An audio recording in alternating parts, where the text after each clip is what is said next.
Asterisk, asterisk, Part 1.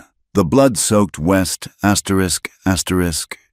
The Arizona Territory in 1876 was a land that God seemed to have forgotten halfway through creation. Red dust devils danced across the endless expanse of sagebrush and mesquite, while the sun blazed down mercilessly on anyone foolish enough to venture out during midday. It was a place where civilization and wilderness met in violent collision, where the line between law and lawlessness blurred like heat mirages on the horizon. Eleanor Hayes stood in the doorway of her late father's apothecary, watching the dust settle from the latest cavalry patrol that had thundered through their small border town of Bitter Creek.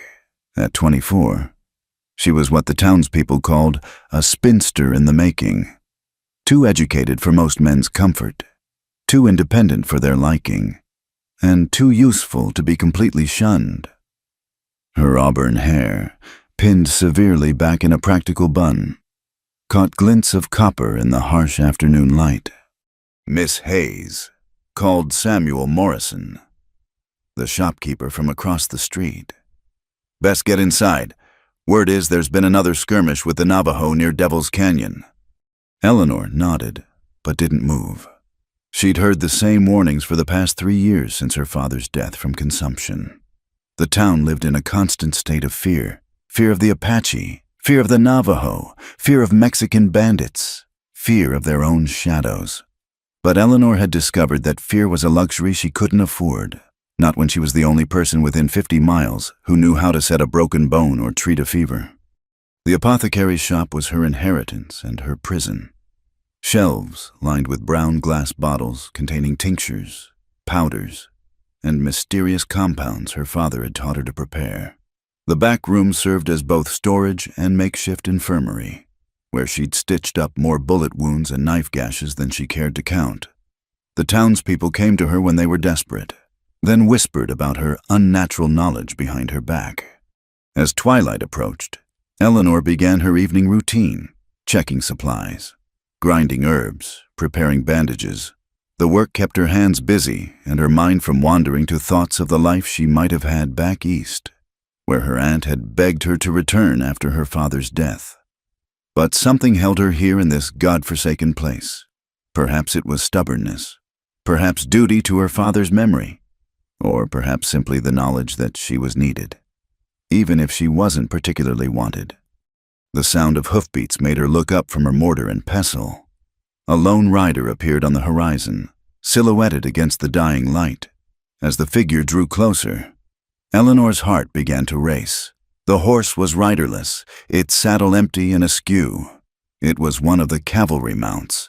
She recognized the brand, and there was blood on the saddle. Without thinking, Eleanor grabbed her medical bag and stepped outside. The horse, a bay gelding, stopped in front of the water trough, its sides heaving with exhaustion.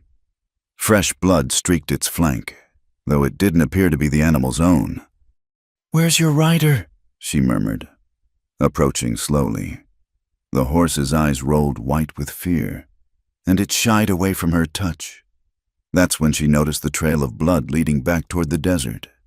Common sense told her to alert the sheriff, to let the men handle whatever had happened. But Eleanor had learned that by the time the men got around to handling things, it was usually too late. She went back inside, grabbed a lantern, her father's old Navy Colt revolver, and a canteen of water. The blood trail led her about a quarter mile outside town, toward the ancient cottonwoods that marked the old riverbed. The sun had nearly set, painting the sky in shades of crimson and purple. Eleanor's boots crunched on the gravelly soil as she followed the increasingly heavy blood spots. She found him among the rocks, barely visible in the gathering darkness. At first, she thought he was dead. His body lay twisted at an unnatural angle, one arm flung out as if reaching for something. Blood had pooled beneath him, black in the dim light. Eleanor approached cautiously, the revolver ready. As she drew closer, she could see he wasn't wearing a cavalry uniform. Her lantern light revealed bronze skin, long black hair matted with blood and dirt, and traditional clothing, a Navajo warrior. Her hand tightened on the gun. Everything she'd been taught, every story she'd heard, screamed at her to turn back. The Navajo were the enemy, savage killers who'd slaughter white women without a second thought. But as she stood there, looking down at the broken body, all she saw was a human being who would die without help. A soft groan escaped his lips. Still alive? Eleanor knelt beside him, setting the lantern on a flat rock. The wound was bad. A bullet had torn through his left shoulder, and from the amount of blood, it might have nicked an artery. His breathing was shallow and rapid, his skin cold despite the desert heat. She had perhaps seconds to decide, leave him to die, as most would say he deserved, or try to save him and risk everything, her reputation, her safety, possibly her life. Her father's voice echoed in her memory. A healer's oath knows no color, no creed, no nation. We heal because we can, because we must. Working quickly, Eleanor pressed her folded shawl against the wound to slow the bleeding. The warrior's eyes fluttered open, dark and unfocused. He tried to pull away, but he was too weak. "Shh," she whispered. "I'm trying to help." His eyes found hers in the lamplight, and for a moment, they simply stared at each other across the vast divide of their worlds. There was intelligence in those eyes, she realized with a start, and pain that went beyond the physical. Eleanor made her decision. She couldn't move him far in his condition, but she couldn't leave him here either. The old barn behind the apothecary. It was used for storage now, rarely visited. She could hide him there, at least until he was stable enough to leave. Getting him there was another matter. He was tall and powerfully built. Despite his current state, Eleanor had to half drag, half carry him, stopping frequently to check that the bleeding hadn't worsened. He drifted in and out of consciousness, occasionally muttering words in his own language. By the time she got him into the barn, Eleanor was exhausted and covered in blood. She lit another lantern and examined him more closely. Besides the shoulder wound, he had various cuts and bruises, and what looked like a graze from another bullet along his ribs. His weapons were gone, likely taken by whoever had shot him. Working by lantern light, Eleanor cleaned and dressed the wounds as best she could. The shoulder was the worst. The bullet was still lodged inside, and she'd have to remove it or risk infection. But not tonight. He'd lost too much blood already. As she worked, she studied his face. He was younger than she'd first thought, perhaps 30. His features were strong and angular, with high cheekbones and a proud nose. Even unconscious and wounded, there was something noble about him. "What am I doing?" she whispered to herself. Harboring an enemy warrior was madness. If anyone found out, but she couldn't bring herself to regret it, not when she remembered the intelligence in those dark eyes. The way he'd looked at her with surprise rather than hatred. She covered him with old horse blankets and left water within reach. Tomorrow she'd have to figure out how to get him food and proper medical supplies without arousing suspicion. Tomorrow she'd have to face the reality of what she'd done. As Eleanor made her way back to the shop, she tried to clean the blood from her hands and clothes. The town was quiet, most people already in their homes for the night. She slipped inside and locked the door, her heart still pounding. Through her window, she could see the cavalry camp on the edge of town, their fires burning bright against the darkness. Tomorrow they'd likely go looking for the missing Navajo warrior. They'd assume he'd died in the desert, his body taken by coyotes or buzzards. They'd never think to look in the barn of the spinster medicine woman who kept to herself and caused no trouble. Eleanor poured herself a glass of whiskey from her father's hidden stash, something she rarely did, and tried to steady her nerves. She'd crossed a line tonight, one that couldn't be uncrossed. Whatever happened now, her life in Bitter Creek would never be the same.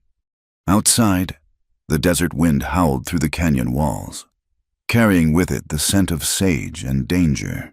And in the barn behind the apothecary, a Navajo warrior fought for his life, dependent on the mercy of a woman he'd been taught to see as an enemy.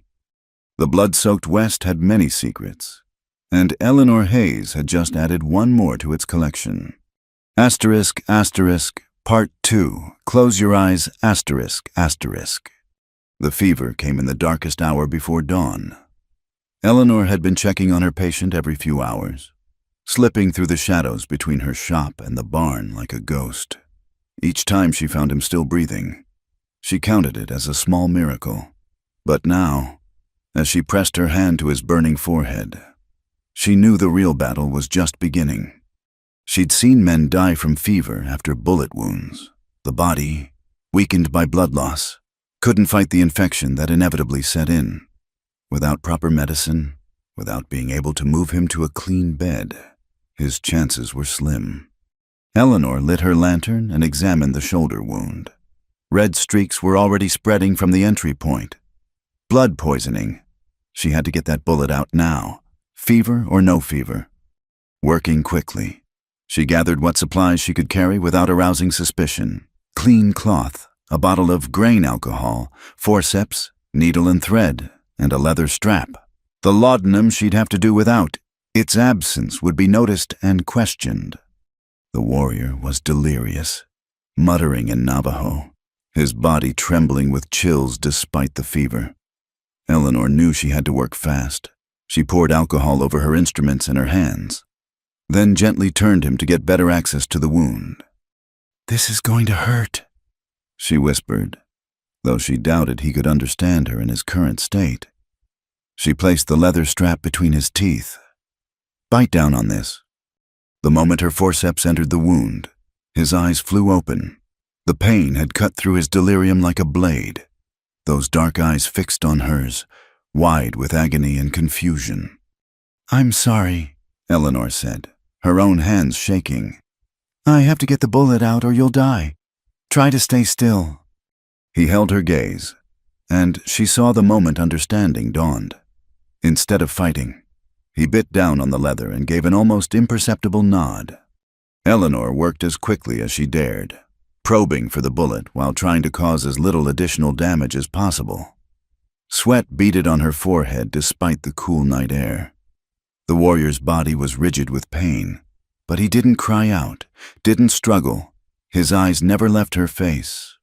There, she felt the forceps catch on something hard. Carefully, she extracted a misshapen piece of lead. Blood flowed freely from the wound, and she quickly pressed clean cloth against it. "The worst is over," she said, though she knew that wasn't entirely true. There was still the infection to fight, and the fever that was consuming him. As she cleaned and sutured the wound, Eleanor became increasingly aware of his body beneath her hands. In her focus on saving his life, she'd managed to ignore the fact that she was touching a man, something she'd done as a healer many times, but never like this, never alone, in secret, with someone who wasn't just a patient, but a warrior, an enemy, a man whose culture was as foreign to her as the moon. His shirt was ruined, soaked with blood and sweat. She'd have to remove it to properly clean and dress all his wounds. Eleanor's hands hesitated at the ties. "Close your eyes," she whispered, heat rising in her cheeks. But the fever had made him lucid in a strange way. His dark eyes remained open, watching her with an intensity that made her breath catch. There was no threat in his gaze, no impropriety, just a profound awareness, as if he was memorizing every detail of her face. Eleanor's fingers trembled as she worked the ties loose. She'd seen male bodies before in her work as a healer, but always in daylight, always with others present, always with the professional distance that propriety demanded. This felt different, intimate, dangerous. As she peeled away the blood-stiffened fabric, she tried to maintain that professional distance, cataloging injuries with a healer's eye, but she couldn't ignore the powerful build of his torso, the scars that told stories of previous battles, the way his chest rose and fell with labored breaths. She needed to clean him properly. The dried blood and dirt would only worsen the infection. Eleanor fetched water and clean cloths, acutely aware of his eyes following her every movement. "Please," she said again, her voice barely above a whisper. "Close your eyes. This isn't proper." A ghost of something, amusement, flickered across his features. When he spoke, his voice was hoarse but clear. And in English, "Nothing about this is proper." Eleanor nearly dropped the water basin. "You speak English?" "Mission school," he managed between shallow breaths. "Long ago." She didn't know what shocked her more, that he could speak her language or that he'd chosen this moment to reveal it. "Why didn't you say something before?" "You didn't ask." His eyes held that same intensity. "And I wanted to see." "See what?" "If you were what you appeared to be." He paused, gathering strength. "A healer. Nothing more."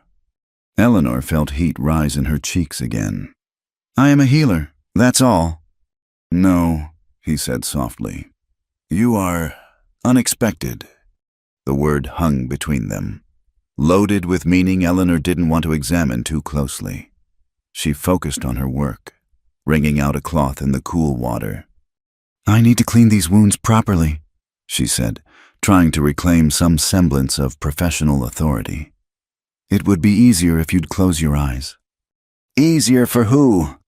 The question was barely audible, but it struck Eleanor like a physical blow. Because he was right. It would be easier for her, not him. Easier to pretend this was just another medical procedure, that the man beneath her hands wasn't watching her with eyes that seemed to see straight through her carefully constructed walls. "For both of us," she said finally, "this situation is complicated enough." He studied her for a long moment, then slowly closed his eyes. But somehow, that made it worse. Now she could look at him freely, and what she saw made her hands shake even more, even wounded and fevered. There was a nobility to his features, a strength that went beyond the physical. Eleanor worked in silence, cleaning away blood and dirt with gentle strokes.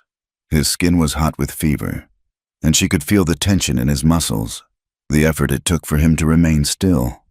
Occasionally, a soft intake of breath told her when she'd hit a particularly sensitive spot. As she worked her way across his chest, her cloth caught on something, a leather cord around his neck. Hidden beneath the blood and grime, attached to it was a small turquoise stone, intricately carved. "Don't," he said sharply, his hand catching her wrist.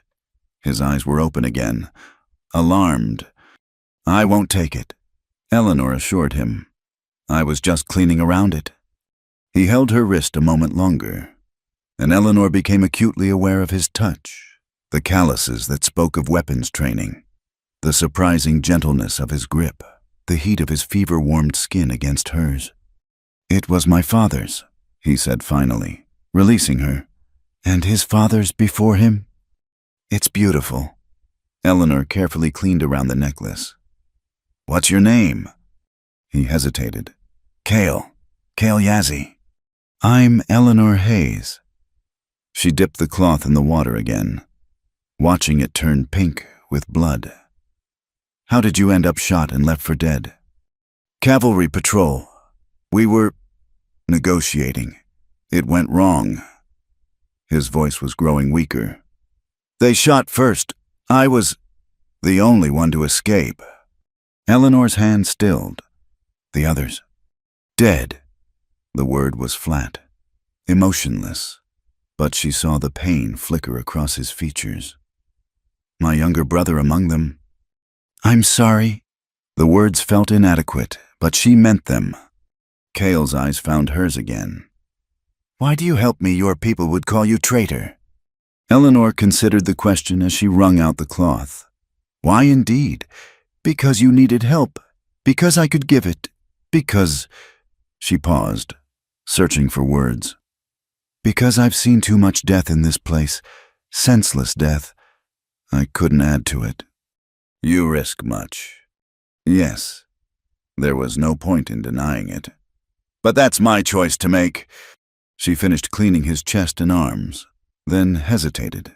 His leather leggings were also blood-stained, and she could see at least one wound on his thigh that needed attention. "I need to—" She gestured helplessly. Kale's expression didn't change, but she saw understanding in his eyes. "You have seen the worst," he said quietly. Do what must be done. Eleanor's face burned, but she forced herself to maintain her professional demeanor. She'd treated wounded men before, she reminded herself. This was no different. Except it was entirely different. As she worked, cutting away the damaged leather, cleaning and bandaging the thigh wound, she was acutely aware of the intimacy of the situation. Not just the physical intimacy, though that was overwhelming enough, but something deeper. In his vulnerability, trusting her with his life, and in her determination to save him despite the risk. They'd crossed into territory that had nothing to do with Navajo or white, warrior or healer. They were simply two human beings in an impossible situation, bound now by secrets and unspoken understandings. When she finished, Eleanor covered him with clean blankets, leaving only his shoulders and head exposed. She checked his fever, still high, but perhaps not climbing anymore. You need willow bark tea, she said. I'll brew some and bring it before dawn. Cale caught her hand as she started to rise. Eleanor Hayes, he said, her name sounding foreign and musical in his accent. I am in your debt. No, she said firmly. There are no debts between patient and healer. Then what is between us? The question was soft, almost rhetorical, but it hung in the air like smoke. Eleanor didn't answer, couldn't answer, because she didn't know what to call this strange connection, this awareness that went beyond the circumstances that had brought them together. Instead, she gently freed her hand and gathered her supplies. Rest, I'll be back soon. As she reached the barn door, his voice stopped her. Eleanor. She turned. Thank you for seeing me as a man, not just as Navajo. Eleanor's throat tightened. Thank you for seeing me as a woman, not just as white. The words surprised her as much as they seemed to surprise him. She fled before either of them could say anything more, slipping back through the pre-dawn darkness to her shop. Inside, she leaned against the closed door, her heart racing. What was she doing? This went beyond healing, beyond mercy, the way he'd looked at her, the way she'd felt under his gaze. Eleanor shook her head firmly. He was her patient. She was his healer. That was all this could be, all she could allow it to be. Anything else was not just improper, but dangerous, for both of them. But as she set water to boil for the willow bark tea, Eleanor couldn't forget the weight of his eyes on her, the careful way he'd said her name, the question that neither of them could answer. What is between us? The first light of dawn was creeping across the desert, painting the sky in shades of rose and gold. Soon the town would wake, and Eleanor would have to pretend that nothing had changed, that she hadn't spent the night breaking every rule she'd ever known. But something had changed. In trying to save Cale Yazzy's life, Eleanor had opened a door that could never be fully closed again. And on the other side of that door lay possibilities as beautiful and dangerous as the desert itself. Asterisk, asterisk, Part 3. Fire in the night, asterisk, asterisk. 3 days passed in a blur of stolen moments and carefully orchestrated deceptions. Eleanor had developed a routine tend to her shop during the day, deflect questions about her tired appearance, and slip away to the barn whenever possible. The fever had broken on the second night, and Cale was recovering with a speed that surprised them both. You heal like a warrior, Eleanor said, changing his bandages by lantern light. It had become their time, these quiet hours when the town slept and they could speak freely. I had a good healer, Cale replied, his dark eyes following her movements. He was sitting up now, his back against the barn wall, though she'd forbidden him from trying to stand yet. Tell me about the mission school, Eleanor said, partly from curiosity, and partly to distract herself from how natural this had become, being here with him, talking as if they weren't from two different worlds. Cale's expression darkened. I was 8 when they took me, said they would civilize us, make us useful. He touched the turquoise at his throat. They tried to take this. I bit the teacher who grabbed for it. Eleanor winced as she secured the fresh bandage. What happened? They beat me, then they cut my hair. His hand went unconsciously to his long black hair, now clean and tied back. In my culture, hair is sacred. To cut it is a kind of death. But it grew back. Yes, but the boy who left that school was not the same one who entered. He paused, studying her face in the lamplight. They taught me your language, your writing, your ways. But they also taught me that your people would never see me as equal, no matter how well I learned. Eleanor felt shame heat her cheeks. Not all of us think that way. No, he agreed softly. Not all. She finished with the bandages and sat back on her heels. Over the past days, they'd talked more than Eleanor had talked with anyone since her father's death. She'd learned that Cale was a leader among his people, respected for his intelligence and fighting skills, that he'd spent years trying to negotiate peace, only to watch treaties broken and promises scattered like dust. Your turn, Cale said. Tell me about your father. Eleanor smiled sadly. He was a good man. Too good for this place. Maybe he came out here after my mother died, dragging me along. Said he wanted to help people, bring medicine to the frontier. She absently straightened her supplies. He never turned anyone away. Mexican, Chinese, even Apache once. The town didn't like it, but they needed him too much to do anything about it. And they need you now. They tolerate me, Eleanor corrected. There's a difference. Why do you stay? It was a question she'd asked herself countless times. Where would I go back east to be a proper lady? Marry some banker who'd expect me to forget everything I know about medicine. She shook her head. At least here, I'm useful. Useful, Cale repeated, as if tasting the word. Is that enough? Eleanor didn't answer because she didn't know. Was it enough? It had seemed so before, but now.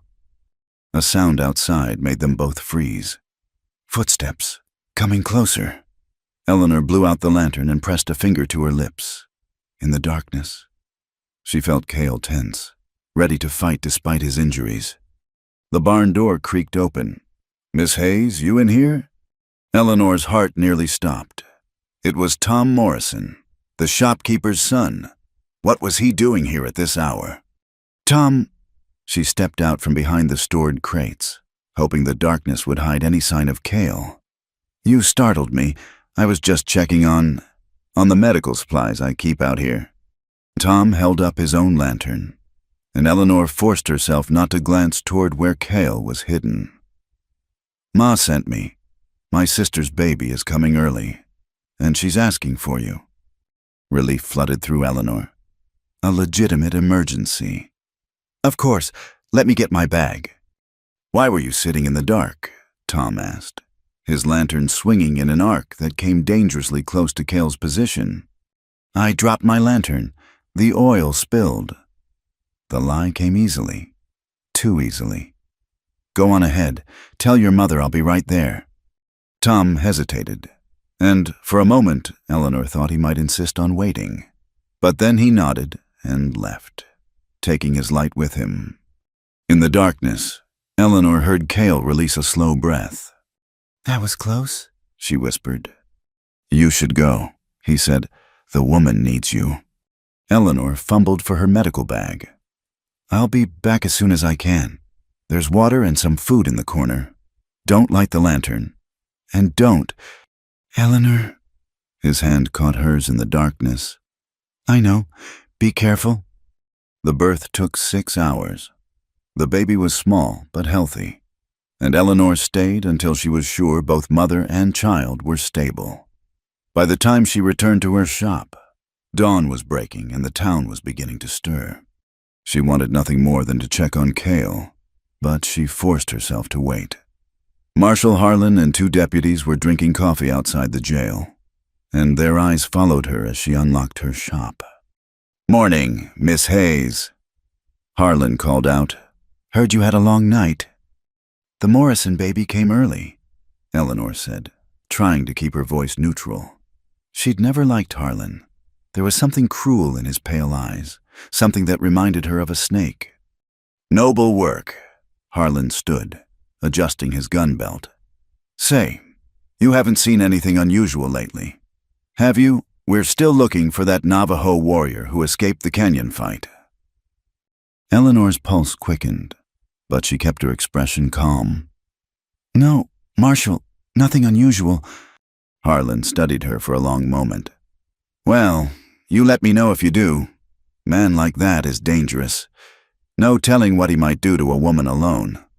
The threat in his words was subtle but clear. Eleanor forced a tight smile. I'll be sure to let you know. Marshal, inside her shop.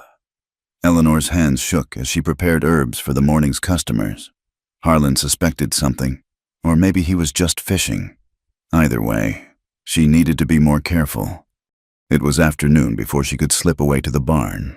She found Cale standing by the small window, watching the desert through a crack in the boards. You shouldn't be up, she scolded, even as part of her admired the way he moved, fluid despite his injuries. Every motion controlled and purposeful. I've been still too long, he said, turning to face her. My people will think I'm dead. Eleanor felt something cold settle in her stomach. Of course, he would leave as soon as he was able. What had she expected? You're not healed enough to travel, she said, busying herself with checking his bandages to hide her expression. Eleanor. He caught her hands, stilling them. Look at me. She raised her eyes to his, unprepared for the intensity she found there. I don't want to bring danger to you, he said. Already you risk too much. That's my choice, Eleanor said, echoing her words from that first night. Is it? Cale's hands were warm on hers. The Marshal watches you now. Others will too. They'll wonder why you look tired, why you spend time in this barn. Let them wonder. Eleanor. No! She pulled her hands free, anger flaring. Don't you dare make this decision for me. I'm not some fragile Eastern lady who needs protecting. I've survived 3 years in this town alone. I can handle Marshal Harlan. Cale studied her, and she saw something shift in his expression, surprise giving way to respect, and something else, something that made her breath catch.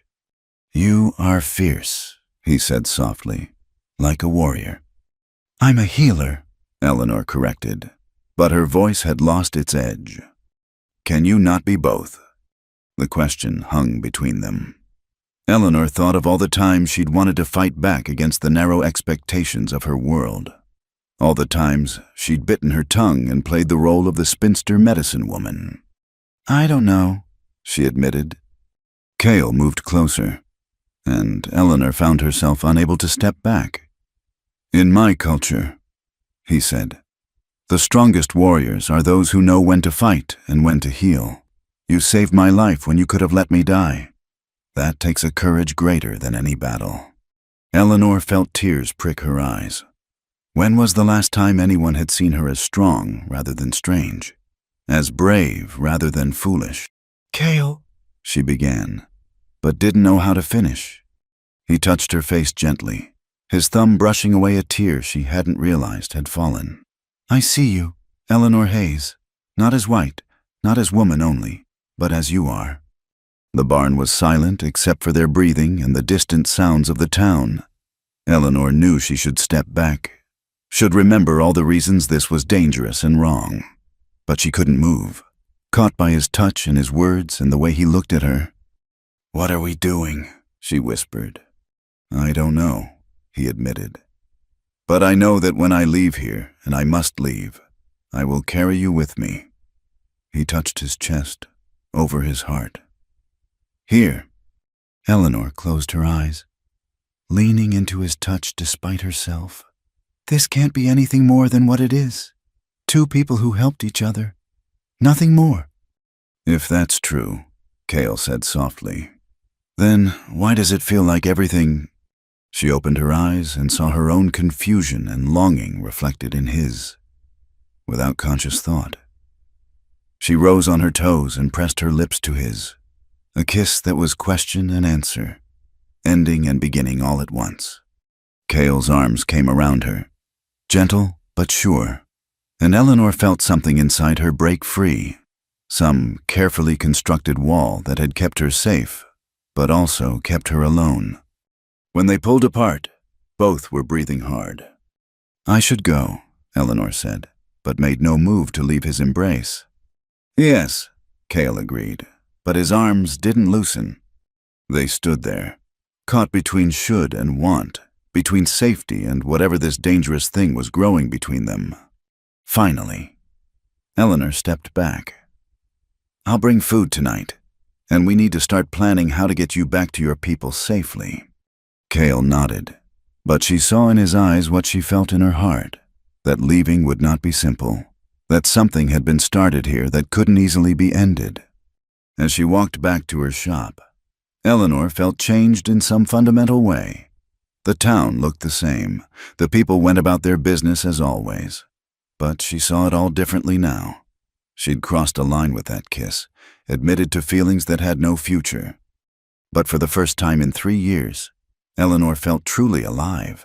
Whatever came next, danger, heartbreak, disaster, at least she would face it having known what it was to be seen, to be valued, to be wanted not for what she could do but for who she was. The fire had been lit, and Eleanor knew there would be no putting it out. Asterisk, asterisk, Part 4. The Spark of Conflict, asterisk, asterisk. Marshal Harlan's boot struck the wooden floor of the apothecary with deliberate force.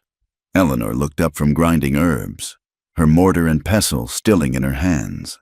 He wasn't alone. 2 deputies flanked him, their hands resting casually on their gun belts. "Marshal," Eleanor said evenly, "how can I help you?" Harlan removed his hat, revealing thinning blonde hair slicked back with pomade. His pale eyes swept over her shop with the calculating gaze of a predator. "Just checking on our town's valuable citizens. Miss Hayes. Can't be too careful with savages on the loose." "I haven't seen any savages," Eleanor replied, resuming her grinding. "Only civilized men who sometimes act otherwise." The marshal's thin lips curved in what might have been a smile. "Sharp tongue for a lady. Your father never did teach you proper manners." "My father taught me to speak truthfully." "Truth." Harlan moved closer, and Eleanor caught the scent of tobacco and stale whiskey. "That's what I'm after. See, funny thing, we tracked that Navajo warrior to the old cottonwoods. Blood trail ended there. Man loses that much blood. He doesn't just vanish." Eleanor kept her movement steady, though her heart raced. "Desert's full of scavengers, coyotes, buzzards." "Maybe." Harlan picked up a bottle from her shelf, examining it with feigned interest. "Or maybe someone helped him, someone with medical knowledge, someone who's been looking mighty tired lately." "I delivered the Morrison baby 3 nights ago," Eleanor said. "I suspect every woman in town would look tired after that." "True enough." He set the bottle down harder than necessary. "Still, I'd hate to think someone in our town would betray their own kind. Help a murdering savage who killed good Christian soldiers." Eleanor's hands tightened on the pestle. "From what I heard, those soldiers shot first during a peace negotiation." The shop fell silent. One of the deputies shifted nervously. Harlan's eyes narrowed. "Where'd you hear that?" Eleanor silently cursed her temper. "Soldiers talk when they're injured. I've treated enough of them." "Have you now?" Harlan moved even closer. Close enough that Eleanor had to fight the urge to step back. "You know, Miss Hayes, this town tolerates your peculiarities because you're useful, but usefulness only goes so far." "Is that a threat? Marshal?" "It's advice." His gaze traveled over her in a way that made her skin crawl. "A woman alone needs protection. I could provide that. Make sure no one questions your activities." Eleanor met his gaze steadily. "I don't need protection. Marshal, I need customers who pay their bills. Speaking of which, you still owe me for those headache powders." Color rose in Harlan's face. Behind him, one deputy coughed to hide a laugh. "You do well to remember who keeps order in this town," Harlan said coldly. He turned to leave, then paused at the door. "Oh, and Miss Hayes, I'll be watching very closely." After they left, Eleanor's knees nearly buckled. She gripped the counter, breathing hard. Harlan knew something, or at least suspected. And worse, he'd shown his other interest, the kind that had nothing to do with law and order. She waited until well after dark before going to the barn. Cale was immediately alert when she entered, reading the tension in her movements. What happened? Eleanor told him about Harlan's visit, watching his expression darken with each word. "I should leave tonight," Cale said when she finished. "I've brought you enough danger. You can barely walk a straight line." Eleanor protested. "Your shoulder. We'll heal on the journey." He stood, and though he tried to hide it, Eleanor saw him wince. "Better I die in the desert than bring harm to you." "Stop." Eleanor moved to block his path. "Just stop. You don't get to make all the decisions here." "Eleanor." "No, listen to me." She planted her hands on his chest, feeling his heartbeat beneath her palms. "Harlan's been circling me like a vulture since my father died. This isn't just about you. It's about him wanting to own everything in this town, including me." Cale's hands covered hers. "More reason for me to go. If he sees me as competition." "He already does, whether you're here or not." Eleanor looked up at him, seeing her own fears reflected in his eyes. "Don't you understand? The moment I saved you, I chose a side. There's no going back now." They stood there, her hands trapped between his and his chest, the air between them charged with more than fear. "I would kill him for you," Cale said quietly. "For how he looked at you, spoke to you." "I know." Eleanor's voice was equally soft. "That's why you can't. You defend your enemy." "No, I protect you from becoming what they already think you are." She pulled one hand free to touch his face. "You're not a savage. Cale, don't let them make you into one." He turned his face into her palm, pressing a kiss there that sent heat through her entire body. "You make me want to be better than I am." "You already are." The barn door creaked, and they sprang apart. Eleanor's hand went to the pistol she'd started carrying, but it was only the wind. Still, it reminded them both of their precarious situation. "We need a plan," Eleanor said, trying to steady her breathing. "You need at least 3 more days before you can travel. We have to be smarter." Cale nodded slowly. "In 3 days, the moon will be new. Darkness will help. I'll start gathering supplies carefully. Nothing that will be noticed." Eleanor paced, thinking. "There's an old mining trail north of here, abandoned for years. It connects to the canyon lands where your people might be." "You know this trail?" "My father and I traveled it once, visiting a mining camp. It's rough, but passable." She paused. "I'll need to come with you part of the way, to make sure." "No." The word was sharp, final. "You've risked enough." "It's not your decision, Eleanor." He caught her shoulders, forcing her to meet his eyes. "If they catch you helping me escape, they'll hang you, or worse." "And if you collapse 2 miles into the desert, if your wound reopens?" She shook her head. "I'm a healer. I finish what I start." They glared at each other, wills clashing. "Finally." Cale sighed.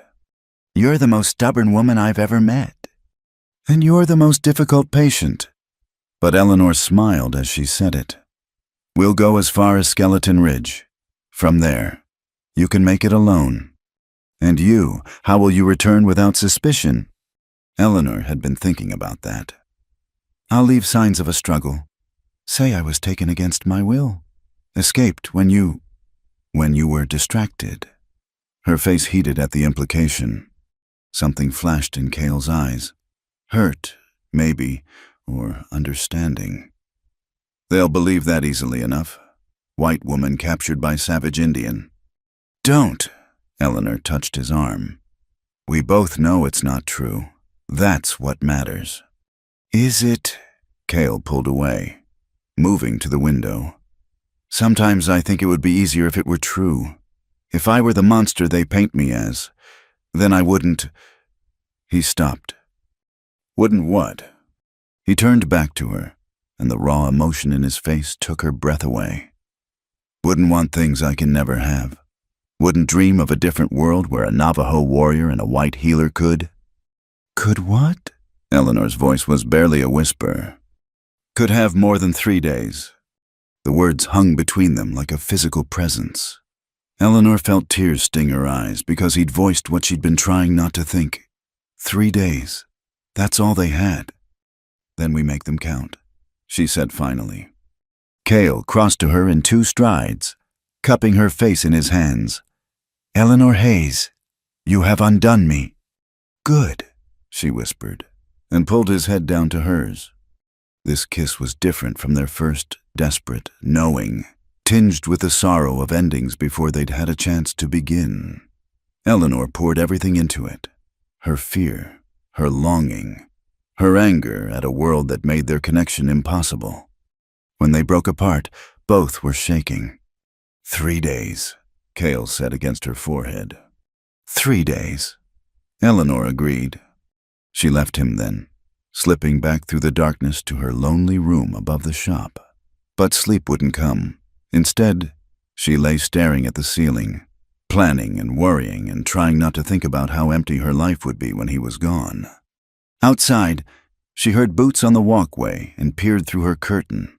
Harlan stood across the street, a cigarette glowing in the darkness, watching, waiting. Eleanor let the curtain fall and checked her father's pistol. 3 days to keep Cale hidden. 3 days to prepare for an escape that could cost her everything. 3 days to store up enough memories to last a lifetime. She pressed her fingers to her lips, still feeling his kiss, and made herself a promise. Whatever came after, she would have no regrets. She would live these 3 days fully, honestly, bravely. Like a warrior, she thought, and almost smiled. In the barn, Cale stood watch at the window, seeing the same cigarette glow Eleanor had noticed. His hand moved instinctively to where his knife should be, finding only empty air. 3 days. He would heal enough in 3 days. Leave this place and the woman who'd saved more than his life. He would return to his people, to the fight that never ended, to the destiny written for him since birth. But for 3 days, he would allow himself to imagine another life. One where love could bridge the divide between peoples. One where a warrior could lay down his weapons and a healer could heal more than bodies. 3 days to live a lifetime of possibilities. The cigarette glow moved away, but Cale kept watching. Somewhere in the darkness, danger circled like a patient predator. But for now, for these stolen moments, he would stand guard over the only thing in this hostile land worth protecting. His fierce healer. His unexpected salvation, his Eleanor. Asterisk, asterisk, Part 5, Night of Fire and Flesh, asterisk, asterisk. The storm came without warning on their second night, rolling across the desert like an angry god. Thunder shook the barn walls while rain hammered the roof in sheets. Eleanor had been preparing to leave when the sky opened up, trapping her there with Cale. "You can't go out in this," he said, watching her hover near the door. Lightning illuminated his face in stark flashes. Even Harlan wouldn't be watching in this weather.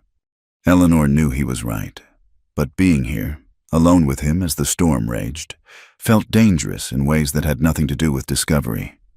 She'd been so careful the past 2 days, keeping physical distance even as their emotional connection deepened. But the storm had created a bubble outside of time, a space where normal rules seemed suspended. "I have blankets in the corner," she said, trying to sound practical. "We should stay warm." They spread the blankets near the old cast-iron stove that hadn't been lit in years. Eleanor had brought oil for the lantern, but matches too. Soon, a small fire crackled to life, casting dancing shadows on the walls. "In my culture," Cale said, watching the flames, "fire is sacred. It connects us to the holy people, to the beginning of all things." Tell me, Eleanor said softly. She'd discovered she could listen to him for hours, his voice painting pictures of a world she'd never known. They say first man and first woman were created in the first world. Far beneath this one, they climbed through different worlds to reach here, and in each world, they learned something new. Fire was one of the first gifts. Warmth, light, protection, and destruction, Eleanor added, thinking of all the burned homesteads she'd treated victims from. Yes, like all sacred things, it can create or destroy. The choice is in how we use it. Lightning flashed again, followed immediately by thunder that rattled the boards.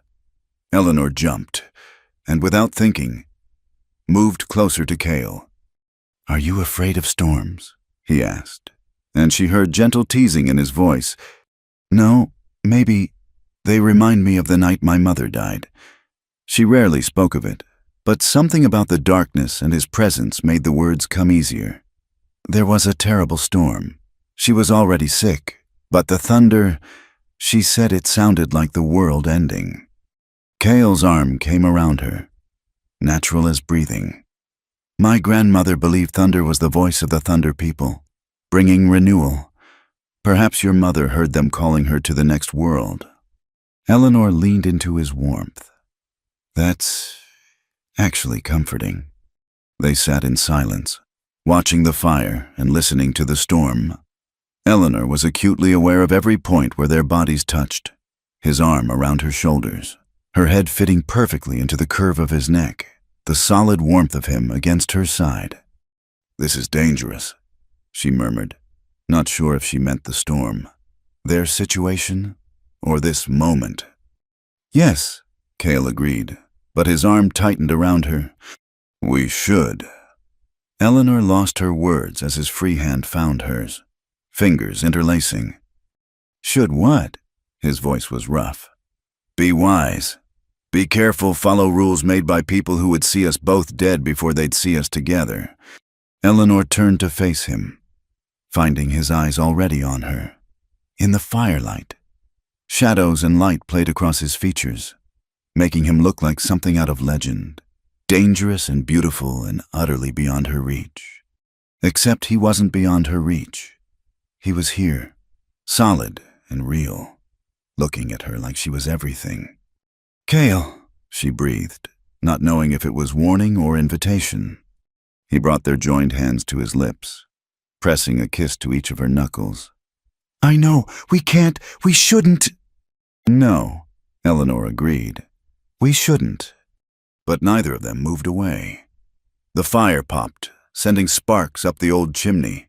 Outside, the storm seemed to intensify, cutting them off from the world even more completely.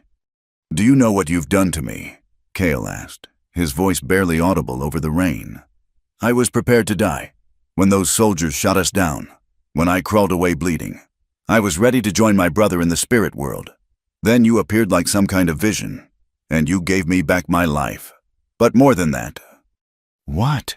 Eleanor whispered. "You gave me a reason to want it." The words broke something in Eleanor. She turned fully into his arms, her hands coming up to frame his face. "Don't say things like that, not when you're leaving tomorrow." "Should I lie instead?" "Yes," she said fiercely. "Tell me this means nothing. Tell me you'll forget me the moment you're gone. Tell me—" He silenced her with a kiss that was nothing like their previous ones. This was fire and desperation, need and sorrow all tangled together. Eleanor responded with equal fervor, pouring all her fear and longing into the connection. When they broke apart, both were breathing hard. "I can't lie to you," Cale said against her lips. "I've never lied to you." Eleanor made a sound that was half laugh, half sob. "I know, that's the worst part."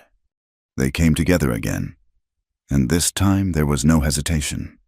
Eleanor's hands tangled in his hair, pulling it free from its tie. His hands spanned her waist, pulling her closer until there was no space between them.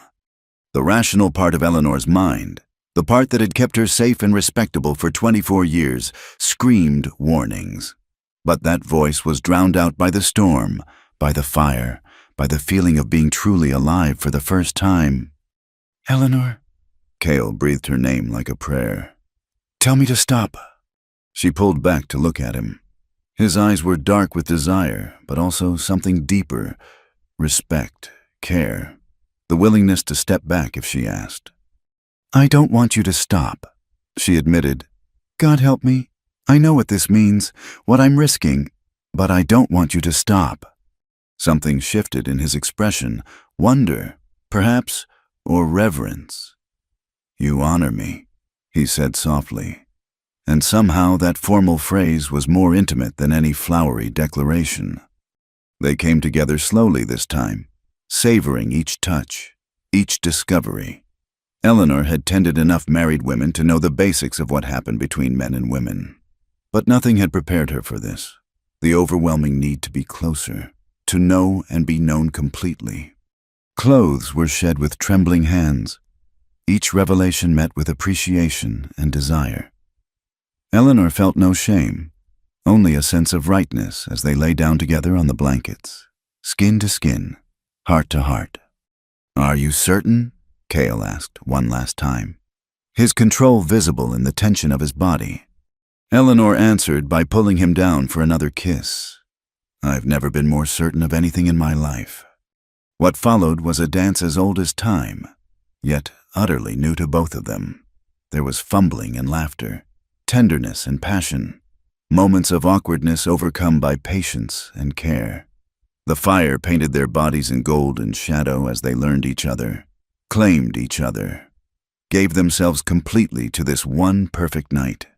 Afterward, they lay entwined, Eleanor's head on Cale's chest, listening to his heartbeat slowly return to normal. The storm had passed, leaving only gentle rain pattering on the roof. "Are you well?" Cale asked, his hand stroking her hair. Eleanor smiled against his skin. "More than well."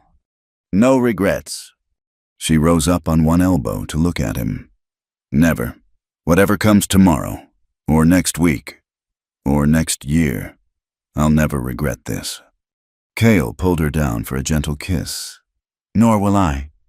They lay in silence for a while, both aware that dawn would come too soon. Finally, Eleanor spoke. "Tell me about your brother." Cale's arm tightened around her. "His name was Tahoma, 3 years younger, always trying to prove himself. He believed in peace, believed we could find a way to coexist with your people." His voice roughened. "He was the one who convinced me to attend that negotiation." "It wasn't your fault," Eleanor said firmly. "I was supposed to protect him." "You can't protect everyone from the world's cruelty." Eleanor traced patterns on his chest. "Believe me, I know. I watched my father try to save everyone who came to him, and in the end, I couldn't even save him. But you saved me." "We saved each other," Eleanor corrected. They talked through the night, sharing stories and secrets, dreams and fears. As the fire died to embers, they made love again. Slower this time, memorizing each touch against the coming separation. When the first pale light of dawn crept through the cracks in the barn walls, Eleanor knew their time was ending. Tonight, under cover of the new moon, Cale would leave. This stolen night was all they would have.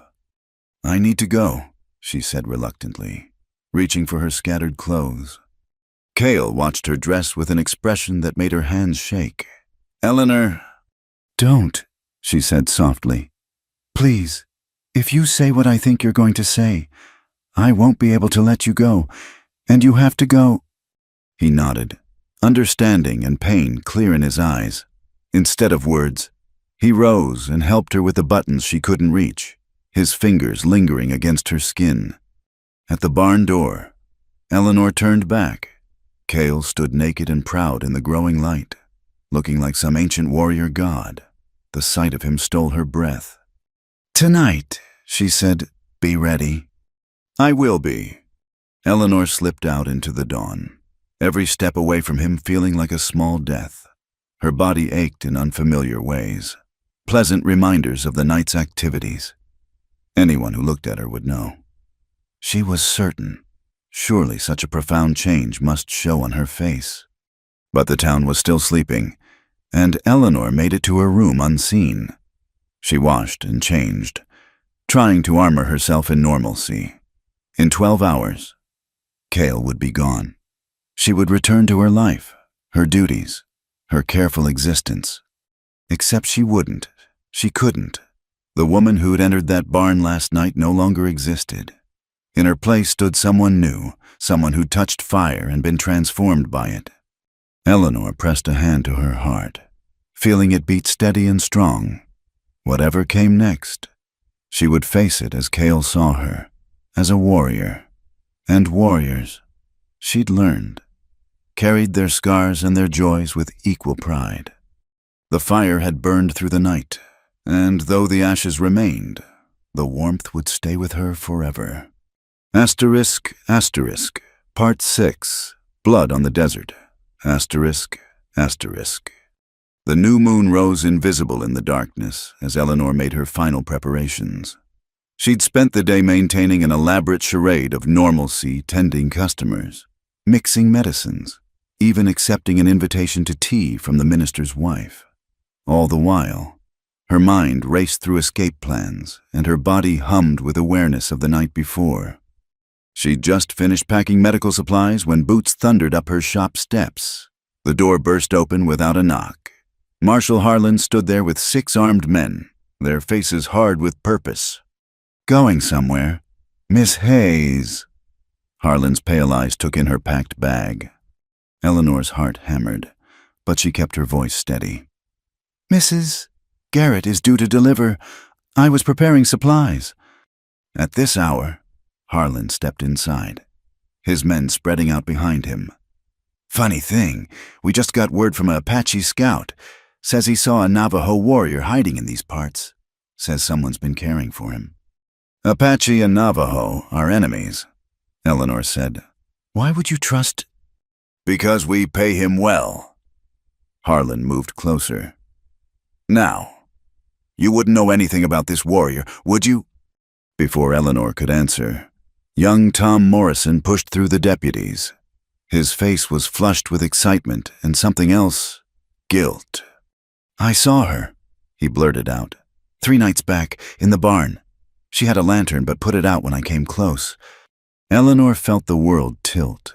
Tom, whom she'd helped bring into this world, whose sister's baby she'd just delivered. "Tom," she said quietly, "you don't know what you're saying." "He does," Harlan said with satisfaction. "And for the reward money, he's saying it loud and clear. Search the barn, boys." Eleanor lunged for her father's pistol, but Harlan was faster. He backhanded her across the face, sending her sprawling. Stars burst across her vision. "None of that now," Harlan said, taking her gun. "You're going to show us where he is, nice and peaceful, or things get unpleasant." Eleanor tasted blood from her split lip. "I don't know what you're talking about." "Have it your way." Harlan nodded to his men. "Tear this place apart, and bring me a torch for the barn." "No." The word tore from Eleanor's throat before she could stop it. Harlan smiled. "So, he is in the barn. Boys." They dragged her with them, Eleanor fighting every step. As they approached the barn, she saw Cale's silhouette in the doorway. He'd heard them coming. "Cale, run!" she screamed. But he didn't run. He stepped out with his hands visible, moving with that fluid grace despite his still healing wounds. In the torchlight, he looked magnificent and doomed. "Let her go," Cale said calmly. "Your business is with me." "Actually," Harlan said, pushing Eleanor forward so she stumbled, "my business is with both of you. Take him." The deputies rushed forward. Cale moved like water, dropping 2 men before the others overwhelmed him. They beat him to his knees, rifle butts finding his wounded shoulder. Eleanor cried out, struggling against Harlan's grip. "Touching," Harlan sneered. "The savage and his white woman." "I'm not his anything," Eleanor said desperately. He took me hostage, forced me to treat him. Liar. Harlan's breath was hot against her ear. Tom saw plenty before tonight. Saw you going to him willing. Saw you touching him gentle-like. His grip tightened painfully. Wonder what else you did with him. Cale raised his head, blood streaming from a cut above his eye. She tells the truth. I threatened her, made her help me. She means nothing. His words cut off as a deputy kicked him in the ribs. Eleanor fought harder, earning another blow from Harlan that sent her to her knees beside Cale. Please, she gasped. He's hurt. Let me. I'll let you attend your savage lover. Harlan hauled her up by her hair. You've forgotten what you are. Miss Hayes, forgotten your place. But don't worry. We'll remind you. A shot rang out. Everyone froze. William Bennett stood at the edge of the circle, his old Sharps rifle smoking. The elderly shopkeeper rarely spoke, rarely involved himself in town politics. But now his weathered face was set with determination. Let them be, Harlan, Bennett said. This has gone far enough. You defending an Indian lover, old man.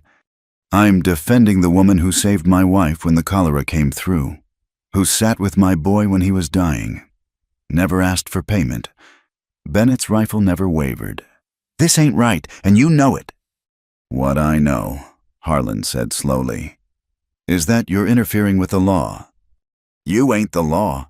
You're just a man with a gun and a grudge. Bennett glanced at Eleanor. Get up, girl. Take your patient and go. For a moment, hope flared in Eleanor's chest. Then Harlan drew his pistol and shot Bennett in the chest. The old man crumpled. His wife's scream echoed from their shop doorway. The sound seemed to release something in the watching townspeople who'd been drawn by the commotion. Murmurs of shock and anger rippled through the crowd. Anyone else want to defend the savage? Harlan asked, his gun still smoking. No one moved. Eleanor stared at Bennett's still form, remembering his kindness, his quiet dignity, another life lost to this madness. String him up, Harlan ordered, gesturing to Cale. Let's show everyone what happens to Indians who touch white women. No, Eleanor threw herself forward, but rough hands caught her. We didn't please. They dragged Cale toward the big cottonwood at the town's edge, the hanging tree that had seen too much death already. Eleanor fought like a wild thing, earning curses and more blows, but they held her fast. You'll watch, Harlan said conversationally. Watch what your choices brought, then we'll decide what to do with you. The rope was already in place, always ready in this hard land. They hoisted Cale onto a horse beneath it, his hands bound behind him. Even now, beaten and bloodied, he held himself with dignity. Any last words? Savage, Harlan mocked. Cale's eyes found Eleanor through the crowd. She is not to blame, he said clearly. I forced her, threatened her. She is innocent of... Liar, Eleanor screamed, finally breaking free. She ran toward him but was tackled by a deputy before she could reach the horse. I love him. You hear me? I love him. And I won't let you. The shot came from the darkness beyond the torches. Then another and another. Deputies fell, crying out. Gunfire erupted from multiple directions. The crowd scattered, screaming. In the chaos, Eleanor saw riders materializing from the night, Navajo warriors, come for their own. The battle was brief but vicious. Harlan's men, caught off guard, fell back in disarray. Eleanor crawled through the dirt toward Cale's horse, which was dancing nervously as bullets flew. A figure dropped from the darkness, a young Navajo warrior who looked enough like Cale to be a cousin. He cut Cale's bonds with a swift motion. Niall, Cale said in shock. How? The Apache scout, the warrior said in accented English. He plays both sides, told us they had you. He glanced at Eleanor. This the woman? Yes, we take her. No. Eleanor grabbed Cale's leg as he swung up behind his cousin. You have to go, now, before—" More shots. Harlan emerged from behind a water trough, his face twisted with rage. His gun swung toward them. Eleanor didn't think. She threw herself between them as he fired. The impact spun her around. She hit the ground hard, fire blooming across her side. Through the roar in her ears, she heard Cale scream her name. "Go!" she gasped, pressing her hand to the wound. Blood seeped between her fingers. "Please, go!" Cale slid from the horse, catching her as she swayed. "Eleanor, beautiful fool," she whispered, touching his face with her bloody hand. This was always how it would end. Go, live, for both of us. "I won't leave you." "You will." She found strength from somewhere, pushing at him. "Because if you stay, they'll kill you. And then this was all for nothing. Go." More riders were coming, cavalry from the fort, drawn by the gunfire. The Navajo warriors were already melting back into the darkness. Hands pulled at Cale, his cousin shouting urgently. "I'll come back," Cale said fiercely, pressing something into her hand. His turquoise necklace. "I swear it. Stay alive. Beloved. Stay alive for me." Then he was gone, swept away into the night. Eleanor lay in the dust, one hand pressed to her wound, the other clutching his necklace. Around her, the town erupted in chaos. Soldiers pursuing, women screaming, men shouting orders. Through it all, Eleanor stared at the stars and smiled. He was free. Whatever happened to her now, Cale was free. "Got you now," Harlan snarled, appearing above her. His gun pointed at her head, Indian-loving. "Marshal Harlan," the voice cracked like a whip. Colonel Marcus Webb of Fort Defiance stepped into the torchlight, his uniform immaculate despite the chaos. "Lower your weapon." "Colonel, this woman aided a savage. She—" "I said lower your weapon." The colonel's voice brooked no argument. "I'll not have you murdering women in the street, whatever their crimes." Reluctantly, Harlan holstered his gun. "She's a traitor." "That's for a court to decide." The colonel knelt beside Eleanor, his face grave, though from the look of this wound, she may not live to see trial. "Get me the surgeon, now." Eleanor felt consciousness slipping away as hands lifted her. The last thing she saw was the stars, brilliant in the desert sky. And the last thing she felt was the smooth turquoise against her palm. He was free. She had given him that, at least, and if these were her last moments, she would not waste them on regret. The blood-soaked desert had claimed its price, but love, fierce, impossible love, had won its own victory in the darkness. Asterisk, asterisk, Part 7, The Path to Freedom, asterisk, asterisk. Eleanor woke to pain and the smell of carbolic acid. The fort's infirmary was a far cry from her cozy rooms above the apothecary, all harsh angles and military efficiency. Through the window, she could see soldiers drilling in the dusty parade ground. Ah, the patient awakens. Dr. Marcus Thornley, the fort surgeon, appeared at her bedside. He was a competent man, if cold, with gray mutton chops that made him look older than his 40 years. "You're quite fortunate, Miss Hayes. The bullet passed through cleanly. Another inch to the left." "How long?" Eleanor's voice came out as a croak. 3 days. You've been in and out of consciousness." He poured water, helping her drink. "The colonel has questions when you're able." 3 days. Cale would be far away by now, safe with his people. The thought brought both relief and an ache deeper than her physical wound. "Am I under arrest?" "That remains to be seen." "Doctor," Thornley's expression was carefully neutral, "your actions have divided the town. Some call for your hanging. Others—" He paused. "William Bennett's death has made some reconsider Marshal Harlan's methods." Eleanor closed her eyes, remembering the old shopkeeper's kindness. Another good man dead because of hatred and fear. I need to speak with the colonel, she said. An hour later, Colonel Webb entered, his bearing military straight but his eyes unexpectedly kind. He was younger than Eleanor had first thought, perhaps 35, with premature silver at his temples. "Miss Hayes," he said, pulling up a chair. "I've been waiting to hear your version of events." Eleanor had had 3 days to think about this moment. She could lie, claim she'd been forced, play the victim. It might save her life. But she thought of Cale's courage, of Bennett's sacrifice, of her father's integrity. "I found him wounded and dying," she said simply. "I chose to help him, not because he was Navajo or despite it, but because he was a human being who needed care. And your relationship with him." Heat rose in Eleanor's cheeks, but she met his gaze steadily. "I came to know him as a man of honor and intelligence.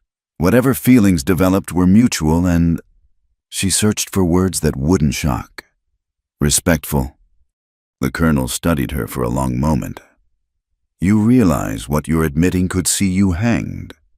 "I realize, but I won't dishonor what happened with lies." Webb stood, pacing to the window. "I've been investigating the events at Devil's Canyon, the supposed negotiation where this Cale Yazzy's brother was killed. It seems Marshal Harlan's report was incomplete." Eleanor's heart quickened. "What do you mean?" "I mean that witnesses among my own men say the Navajo came in peace, that Harlan's deputies opened fire without provocation." He turned back to her. "I believe Harlan has been deliberately provoking conflicts to justify his own agenda, which includes seizing Navajo lands that happen to lie along proposed railway routes." The pieces clicked into place. "He's been starting a war for profit." "It appears so, and now he's overplayed his hand, shooting William Bennett, attempting to lynch a wounded prisoner without trial, endangering women." Webb shook his head. "The territorial governor is not pleased." "So what happens now?"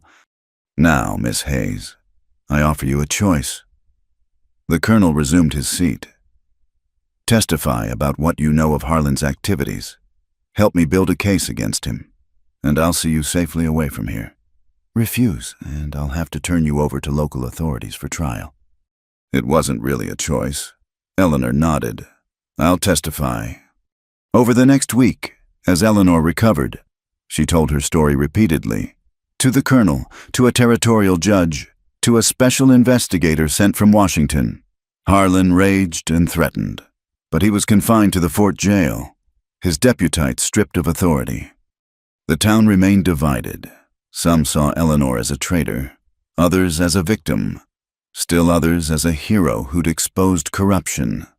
She couldn't return to her shop. Someone had burned it the night after the shooting, so she remained at the fort, in limbo. On the 8th night, she woke to a presence in her room. Her hand went to the turquoise necklace she kept under her pillow, and she knew. "Cale," she whispered into the darkness. He materialized from the shadows, and Eleanor's heart nearly stopped. He looked thinner, travel-worn, but whole, alive. "You shouldn't be here," she said even as she reached for him. "It's dangerous." He caught her hands, pressing them to his lips. "I gave you my word. I came back." "Cale." "Listen." He sat carefully on the edge of her bed, mindful of her injury. "My people have moved north, to lands the soldiers don't patrol. There's a valley, hidden, with water and game, safe." Eleanor's throat tightened. "That sounds wonderful. For you." "For us." His hands tightened on hers. "Come with me, Eleanor." The word she'd dreamed of and dreaded. "Cale, I can't just—" "Why?" His voice was fierce. "Your shop is gone. Half the town wants you dead. What keeps you here? And your people, they'll welcome a white woman who brings danger." "You saved my life. You bled for my freedom." He touched the bandages at her side gently. "They will see you as I do. a woman of courage who chose love over safety. Eleanor felt tears sliding down her cheeks. It's not that simple. It is exactly that simple. Cale wiped her tears with his thumbs. You taught me that. When you found me dying, you didn't see complications. You saw a life to save. Now I see a life to share. My life with you. I don't know anything about your world. You'll learn, as I learned yours. A ghost of a smile touched his lips. You're the most stubborn woman I know, and the bravest. You'll adapt. Eleanor laughed through her tears, then winced as it pulled at her wound. You make it sound so easy. Not easy. Nothing about this has been easy. His expression grew serious.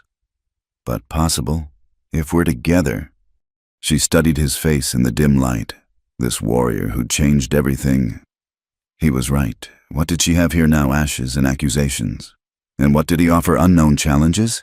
Certainly, but also love, partnership, a chance at a life lived honestly. The colonel is sending me to California, she said slowly, to testify at Harlan's federal trial. After that, I'm free to go where I please. California is on the way north. Cale said, I could meet you after, when it's safe. Eleanor made her decision. No. His face fell, and she quickly continued. If we do this, we do it together. No more separations, no more hiding. She freed one hand to touch his face. I'll go to California. Testify. Make sure Harlan can never hurt anyone again. Then I'll meet you, but you'll travel with me, as my husband. Cale's breath caught. Eleanor. Not in their way. In yours. Whatever ceremonies your people require. But I won't go to your family as anything less than your wife. She managed a watery smile. I've scandalized one society, might as well be respectable in another. He kissed her then, careful of her injuries but thorough in his joy. When they parted, both were breathless. My fierce healer, he murmured. Yes, yes to all of it.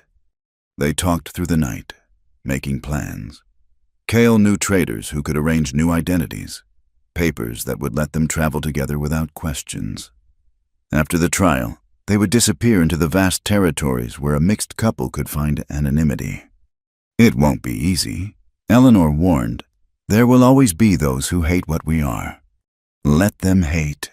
Cale said simply, We'll have each other. As dawn approached, he prepared to leave. 2 months, he said. I'll wait at Bent's trading post, north of the fort. I'll be there. He kissed her once more, then paused at the window. Eleanor, that night in the barn, when you told me to close my eyes. Yes. I'm glad I didn't. Then he was gone, leaving Eleanor alone with her tumultuous thoughts and the sunrise painting the desert in shades of gold. 6 weeks later, she sat in a San Francisco courthouse, calmly detailing Marshal Harlan's crimes. He glared at her from the defendant's table, but his power was broken. The federal prosecutor had built an ironclad case of corruption, attempted murder, and inciting racial violence. When Eleanor stepped down from the witness stand, she felt a weight lift from her shoulders. Her part was done. Justice, imperfect but real, had been served. She left the courthouse by a side door and never looked back. A month later, a woman in traveling clothes arrived at Bent's trading post. Her hair was shorter, darker, and she wore spectacles that changed the shape of her face. The papers identified her as Mrs. Catherine Yazzie, headed north to join her husband's family. Cale waited in the stable, dressed like a Mexican vaquero. When he saw her, his face lit with a joy that made Eleanor's heart sing. Ready? He asked. Catherine now took his offered hand. Ready! They rode out together as the sun set, heading toward mountains that promised shelter and a new life. It would be hard. Eleanor knew. There would be challenges she couldn't imagine, adjustments on both sides, danger still to face. But as Cale began teaching her words in his language, as the stars emerged in the vast desert sky, as her body remembered the rhythm of riding beside him. Eleanor felt something she hadn't experienced in years. She felt free. The path ahead was uncertain, but it was theirs to walk together. And that, she thought as she touched the turquoise at her throat, made all the difference. Behind them, the world they'd known grew smaller with each mile. Ahead, the future waited, unknown but no longer feared. They rode toward it together, two people who'd found love in impossible circumstances and chose to bet everything on its power to sustain them. The desert wind carried away their past names, their old lives, their separate destinies. What remained was simpler and infinitely more complex. Two hearts beating as one, heading home. Asterisk, asterisk, part 0. Truth and promise, asterisk, asterisk. The hidden valley lay like a jewel in the harsh landscape, protected by canyon walls and fed by a spring that never ran dry. Eleanor Catherine now stood at the edge of the Navajo settlement, watching the sun paint the rocks in shades of copper and gold. 3 months had passed since she joined Cale's people. 3 months of adjustment, learning, and unexpected joy. Still watching the sunrise, Cale's arms encircled her from behind, his warmth welcome in the cool morning air. "It's different here," Eleanor said, leaning into him. "Bigger somehow. Or maybe I'm just seeing it clearly for the first time." The sound of approaching horses made them both turn. A small party was riding in, and Eleanor recognized the lead rider, Niall, Cale's cousin, who'd helped rescue him that terrible night. But Niall's face was grim as he dismounted. "We have a problem," he said without preamble. "Harlan escaped." Eleanor's blood ran cold. "What, how?" "Killed 2 guards during a transfer. He's gathered what's left of his men." Niall's dark eyes were sympathetic but urgent. "He's coming this way. Says he has unfinished business." Cale's arms tightened around Eleanor. "How many?" 8, maybe 10 men, well armed." Niall glanced at Eleanor. "He's been asking about a woman with medical knowledge traveling with Navajo, offering gold for information." Eleanor felt the fragile peace of the past months crumbling. "I've brought danger to your people. I should—" "No." Cale turned her to face him. "We've discussed this. You are one of us now. We protect our own." The elderly clan mother, Maria Bigay, approached. She'd been the hardest to win over, suspicious of any white influence, but she'd watched Eleanor work tirelessly to learn their ways, to help with healing, to respect their customs. "The council will meet," Maria said in accented English, her weathered face unreadable. "We must decide." The debate that followed was heated. Some wanted to flee deeper into the canyons. Others advocated fighting. A few suggested that Eleanor leave to draw Harlan away. Eleanor stood when that was proposed. "I won't run anymore," she said in carefully practiced Navajo. "And I won't let others die for me. If Harlan wants me, let him come." "You would face him?" Maria asked, studying her intently. "I've been running or hiding my whole life," Eleanor replied, switching back to English so everyone could understand. "From expectations, from judgment, from myself. No more." She touched the turquoise at her throat. "This is my home now. These are my people. I'll defend both." A murmur ran through the gathering. Maria's eyes showed something that might have been approval. "Then we make our stand," Cale said, his voice carrying the authority of a war leader. "But on our terms, on ground we choose." They had 2 days to prepare. The narrow canyon entrance could be defended, but Harlan might try to starve them out. They needed a better plan. "He wants me," Eleanor said that night as she and Cale lay together in their simple dwelling. "Maybe I can use that." "Eleanor, no." "Listen." She propped herself on an elbow. "What if he thinks he's won? What if I appear to surrender, draw him into the open?" Cale's face was stone. "Absolutely not. You have a better idea." They argued through the night, But eventually, a plan emerged. Dangerous, requiring precise timing, but possible.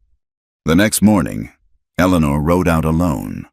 She found Harlan's camp 5 miles from the valley, his men nervous and trigger-happy in hostile territory. When she appeared, they nearly shot her before Harlan's shout stopped them. "Well, well." Harlan emerged from his tent, looking worse for his time in prison. His face was gaunt, his pale eyes burning with fanatic hatred. The traitor comes crawling back. "I'm tired of running," Eleanor said, keeping her voice steady. "You win. Just leave the Navajo alone. Your quarrel is with me." Harlan laughed. An ugly sound. "Oh, I'll deal with you. But those savages are going to pay for humiliating me. Starting with your buck." Eleanor forced herself not to react. "Then you'll have to find them first. They've moved on, scattered. I can't help you there." "Can't or won't." Harlan moved closer, and Eleanor saw madness dancing in his eyes. "Doesn't matter. We'll burn every village until we find them." "That could take months, years." Eleanor played her card. "Or I could make it worth your while to forget them." "How?" "My father left more than just medical knowledge." She lied smoothly. "There's gold hidden near the old shop, enough to make you rich, let you start over somewhere else." Greed warred with revenge in Harlan's expression. "Show me." "Not until I have your word you'll leave the Navajo alone." "You're hardly in a position to negotiate." Eleanor shrugged. "Then kill me. The gold stays hidden, and you spend years chasing shadows through canyon country while your men desert and your money runs out." She saw the moment greed won. "Fine. Show me this gold, and I'll consider letting the savages rot in peace." They rode back toward the ruins of Bitter Creek, Eleanor leading them along a specific route. As they entered a narrow canyon, she caught the flash of sunlight on metal high above. Her people were in position. "Where's this gold?" Harlan demanded as they dismounted near a cluster of rocks. "Close," Eleanor said, moving toward a specific formation. "My father marked it with—" The attack came swift and silent. Arrows whistled from the canyon walls. Harlan's men, caught in the open, scrambled for cover, but the Navajo had chosen their ground well. "You witch!" Harlan snarled. Reaching for Eleanor, she was already moving, diving behind the rocks as gunfire erupted. The battle was fierce but brief, trapped in the canyon with enemies above. Harlan's men had no chance. When the dust settled, only Harlan remained, wounded but alive, dragged before Cale and the warriors. "You should have stayed in prison," Cale said coldly. "Go ahead," Harlan spat blood. "Murder me like the savage you are." Eleanor stepped forward. "No, that's what you would do." She looked at Cale. "We're better than that." "He'll never stop hunting us," Cale warned. "Then we make sure he can't." Eleanor knelt beside Harlan, checking his wounds with clinical detachment. "You'll live, but that leg will never be the same. You'll walk with a limp, never ride properly again." She met his hate-filled gaze, a fitting end for a man who lived by violence. "This isn't over," Harlan ground out. "Yes, it is." Colonel Webb emerged from behind the rocks, accompanied by a squad of cavalry. Eleanor had sent word to him, the final piece of the plan. "Marshal Harlan, you're under arrest for escape, murder of federal guards, and violation of treaty agreements." Harlan's face went white. "You planned this, all of it." "Justice," Eleanor said simply, "the kind you denied others." As the soldiers led Harlan away, he turned back one last time. "You've chosen to live with animals. You'll regret it." Eleanor took Cale's hand. "The only thing I regret is not choosing sooner." They watched the cavalry disappear into the distance. The threat was over, but Eleanor knew the challenges would continue. There would always be those who couldn't accept their union, their life. "You could have killed him," Maria Bigay said, approaching. "Many would have." "I'm a healer," Eleanor replied, "I have seen enough death." The clan mother studied her for a long moment, then removed a necklace from her own neck, a string of silver and turquoise. "Old and precious, you are Navajo now," she said formally. "Not by blood, but by choice, by courage, by love." Eleanor's eyes filled with tears as Maria placed the necklace around her neck. Thank you." "No, thank you." Maria's weathered face softened. "For reminding us that bridges between peoples are possible. Difficult, yes, but possible." That night, the village celebrated. Eleanor sat by the fire, surrounded by her new family, watching Cale tell the story of their escape to wide-eyed children. He caught her eye and smiled, that private smile that still made her heart race. "Any regrets?" Neil asked, sitting beside her. Eleanor thought of her old life, the loneliness, the careful boundaries, the constant fear of being truly seen. Then she looked at what she had now loved: family, purpose, freedom to be herself fully. "No," she said firmly, "no regrets." As the fire burned low and the stars emerged, Cale came to her side. "Happy?" "More than I ever thought possible." He pulled her close, and she rested her head on his shoulder. Around them, the village settled into peaceful sleep. Tomorrow would bring new challenges. There was still much to learn, bridges to build between their worlds. Eleanor had ideas about teaching some of the young people basic medical skills, about documenting traditional healing practices, about creating something new from the blend of their cultures. But tonight, there was just this: the warmth of the fire, the vast sky above, and the man beside her who'd seen her truly from the beginning. "Close your eyes," Cale murmured, echoing her words from so long ago. This time, Eleanor did, trusting completely. She felt his lips brush her forehead, heard him whisper something in Navajo that she'd learned meant "my heart, my life." "Forever," she whispered back, in his language. And in the hidden valley where two worlds met and love had conquered fear, they held each other as the fire burned down to embers. The stars wheeled overhead, silent witnesses to a love that had defied every obstacle, crossed every boundary, and emerged stronger for the testing. Eleanor had started as a lonely healer in a harsh land.